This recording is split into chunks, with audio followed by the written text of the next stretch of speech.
किसान भाइयों, गेहूं में बालियों की लंबाई कैसे बढ़ाएं, दाने का साइज कैसे बढ़ाएं, दाने का वेट कैसे बढ़ाएं, ओवरऑल गेहूं की पैदावार इस समय पर हम कैसे बढ़ा सकते हैं, बूस्ट कैसे कर सकते हैं। जो फ्लैग लीफ की स्टेज है, झंडा पत्ता निकल चुका है, बालियां निकलने वाली हैं, कहीं कहीं पर बालियां निकल चुकी हैं। इन 15-20 दिनों के दौरान हम गेहूं की फसल में कौन सा स्प्रे करें, कौन से खाद का, जिससे कि पैदावार हमारी बढ़ जाए। इस समय पर हम नॉर्मली पोटेशियम का स्प्रे करते हैं, बोरोन का स्प्रे करते हैं। तो एक सवाल मुख्य रूप से आता है, आपका बार बार कमेंट आते हैं कि कौन से एनपीके का स्प्रे करें, साथ ही साथ में बोरॉन मिलाएंगे तो क्या रिएक्शन होगा, क्या घोल फटेगा, मिलाए या ना मिलाए, कितनी मात्रा में खाद की मात्रा ले।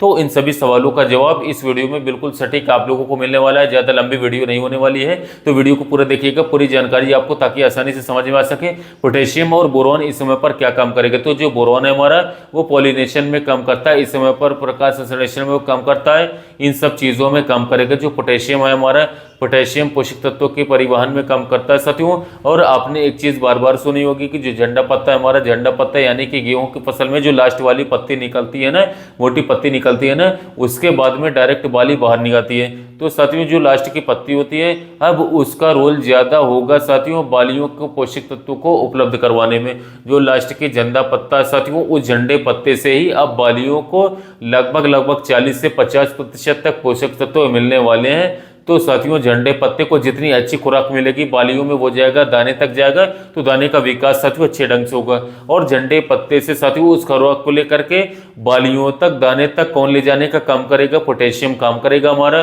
पोषक तत्वों की पूर्ति कराने का काम तो करेगा ही करेगा साथियों, बीमारियों से बचाने के भी साथियों, रोग प्रतिरोधक क्षमता को बढ़ाने का भी पोटेशियम हमारा काम करता है।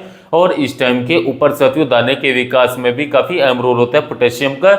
इस प्रकार से साथियों होता है, वो मैंने आपको अभी बताया, पोषक तत्वों की उपलब्धता करवाता है पौधे को। मोटा मोटी जो चीजें आप लोगों के समझ में आने की, वही मैं आपको आसानी से बता रहा हूँ, ज्यादा डीप में नहीं जाऊंगा ताकि आपको समझ में ना आए, क्योंकि वो आपसे बातें ऊपर से निकल जाएंगी। क्योंकि बात आती है पोटेशियम का स्प्रे करने के लिए कौन से फर्टिलाइजर का उपयोग करें। इसमें एनपीके 20-20-20 होता है हमारा, इसमें जिसमें आपको 20% यहाँ पर पोटेशियम देखने को मिलता है, 20% फास्फोरस देखने को मिलता है और 20% नाइट्रोजन देखने को मिलता है। एनपीके 13-0-45 भी साथियों, जिसमें 13% नाइट्रोजन है और 45% तक इसमें पोटेशियम देखने को मिलता है। एनपीके 0-34 के बारे में बात करें तो 52% फास्फोरस है, लेकिन इसमें 34% पोटेशियम भी है हमारा। एनपीके 0050 आता है साथियों, इसमें केवल और केवल पोटेशियम है 50%। 0050 को एसओपी भी बोलते हैं, सल्फेट ऑफ पोटाश भी इसे कहा जाता है साथियों, क्योंकि इसमें केवल और केवल पोटाश है। इसके अलावा साथियों एमओपी यानी कि म्यूरेट ऑफ पोटाश, जो कि हम साथियों लाल रंग वाली पोटाश डालते हैं दाने के दार बिजाई के टाइम पर खाद, 50 किलोग्राम का जो एक बैग का कट्टा आता है साथियों, आईपीएल का आता है यानी कंपनी का आता है, उसका भी हम उपयोग कर सकते हैं साथियों, उसके बारे में भी हम बात करेंगे। लेकिन साथियों पहले हमको ये देखना जरूरी है कि भाई हम इनमें से कौन सी का स्प्रे करें, कौन सी का उपयोग करें। अगर हम एक से ज्यादा पोषक तत्वों वाली खाद का स्प्रे करते हैं तो पौधा उनकी मात्रा को साथियों कम ले पाता है। क्योंकि साथियों मान लीजिए अगर हमने एनपीके 20-20 का स्प्रे कर दिया तो इसमें 3 पोषक तत्व हैं, नाइट्रोजन भी है, फास्फोरस भी है और पोटेशियम भी है हमारा। तो साथियों तीनों पौधे की पत्तियों के अंदर जाएंगे तो बहुत ही कम मात्रा में जा पाएंगे।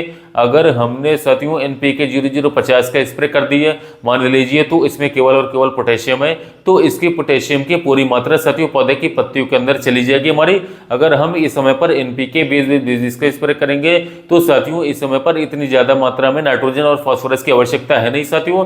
सबसे ज्यादा हमें क्या देनी है, पोटेशियम देनी है। और पोटेशियम इसमें वैसे भी 19% है, 20% मात्रा में, और तीनों पोषक तत्व साथियों एक साथ पत्तियों में जाएंगे 20-20% में, तो पौधा इनमें से कम मात्रा ही ले पाएगा, तीनों की कम कम मात्रा ले पाएगा साथियों।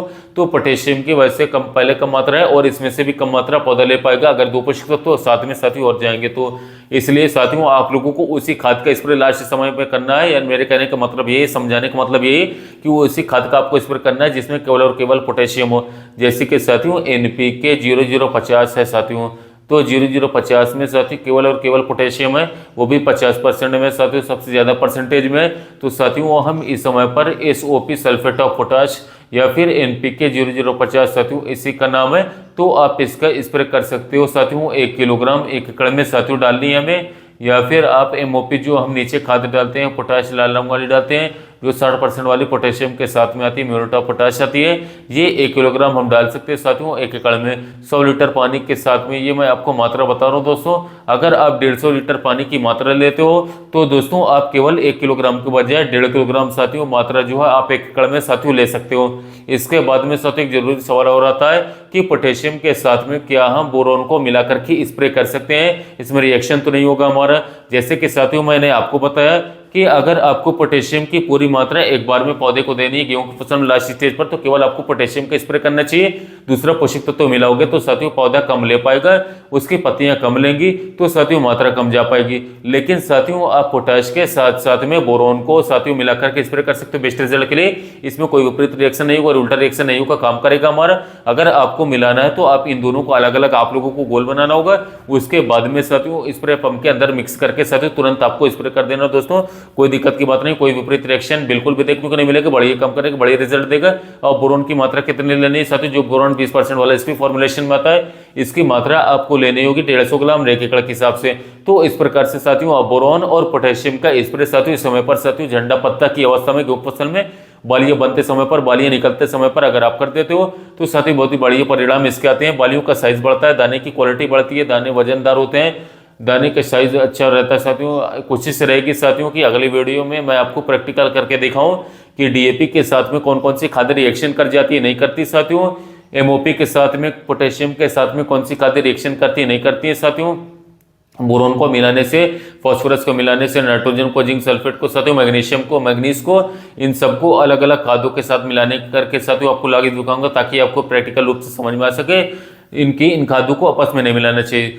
तो साथियों कौन सी खाद के साथ में कौन सा खाद को मिला करके आपको सबसे पहले दिखाऊं, ये आप कमेंट करके साथ इस वीडियो के नीचे जरूर बताइएगा। अगली वीडियो इस पर उसी टॉपिक पर मैं लेकर के आऊंगा प्रैक्टिकल वाली। इस वीडियो को साथियों दूसरे के सामने तक वीडियो को शेयर कीजिए ताकि उन्हें भी महत्वपूर्ण जानकारी मिल सके। साथियों मिलते हैं नए वीडियो में नए टॉपिक के साथ।